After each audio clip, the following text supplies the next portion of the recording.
চরিত্র এমন একটা দিক, যদি ভালো হয় সেটা ঈমান, যদি মন্দ হয় সেটা পাপ।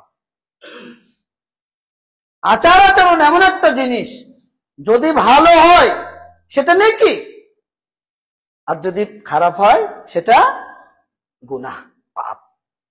তো নওয়াস ইবনে সামান রাদিয়াল্লাহু আনহু আল্লাহ রাসূলকে প্রশ্ন করলেন যে আনিল বিররি ওয়াল ইসমি, আল্লাহ রাসূল নেকি কি আর পাপ কি, কোনটা নেকির কাজ আর কোনটা পাপের কাজ?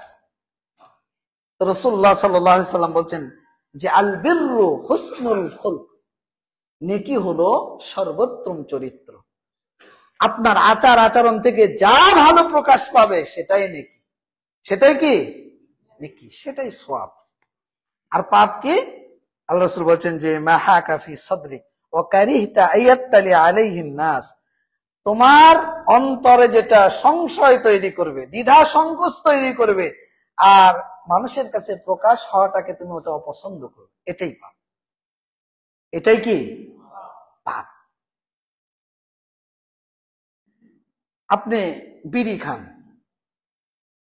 আপনারা খান তো নাকি? খান না? সবাই বলছে না।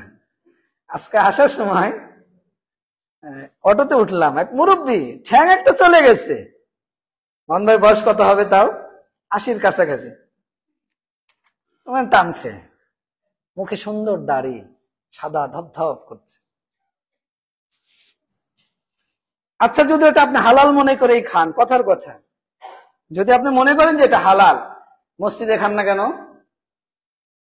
আমার সামনে খান না কেন? এলাকার মুরব্বীর সামনে খান না কেন? আপনি লুকিয়ে খান কেন? এটাই পাপ। মোবাইলে ভিডিও দেখেন না, রিলস, শর্ট ভিডিও, ফেসবুক যখন চালান, আপনি যখন রাতের অন্ধকারে দেখেন তখন একা একা ভালো লাগে, অনেক মজা লাগে। কিন্তু ওটাকে আপনি মসজিদে দেখবেন? ওটাকে আমার সামনে দেখবেন? ওটাকে আপনার বাবার সামনে দেখবেন? আপনি দেখবেন না, এটাই পাপ। আপনি জেনা করেন, চলে যান কোথায়, ঢাকায় মনে করেন কথার কথা, বা আপনার আশেপাশে যদি কোথাও থাকে আপনি চলে যান সেখানে, বা কোনো ঘরে আপনি চলে যান, আপনি জানেন যেটা মানুষের কাছে প্রকাশ হলে আমার খারাপ লাগবে, মানুষ আমাকে বলবে যে নষ্ট চরিত্রের অধিকারী, দুশ্চরিত্রের অধিকারী, লম্পট। আপনি এই ভয়ে আপনি আধারে অন্ধকার রজনীতে আপনি চলে যান কারো ঘরে বা অন্য কোথাও, কিন্তু আপনি এটা প্রকাশ হওয়াটাকে অপছন্দ করেন, এটাই পাপ। একজনকে চট দিয়েছেন, কটু কথা বলেছেন, গালমন্দ করেছেন, অভদ্র আচরণ করেছেন, মাহাকা ফি সাদরিক, যদি আপনার অন্তর ধিক্কার দেয়, ধিক্কার না দিলে তো আপনি পশু। আল্লাহ বলছেন ও শুনে শুনে না, ও দেখে দেখে না, ও বুঝে বোঝে না, কালানাম বাল হুম আদাল, ও পশুর চাইতে অধম।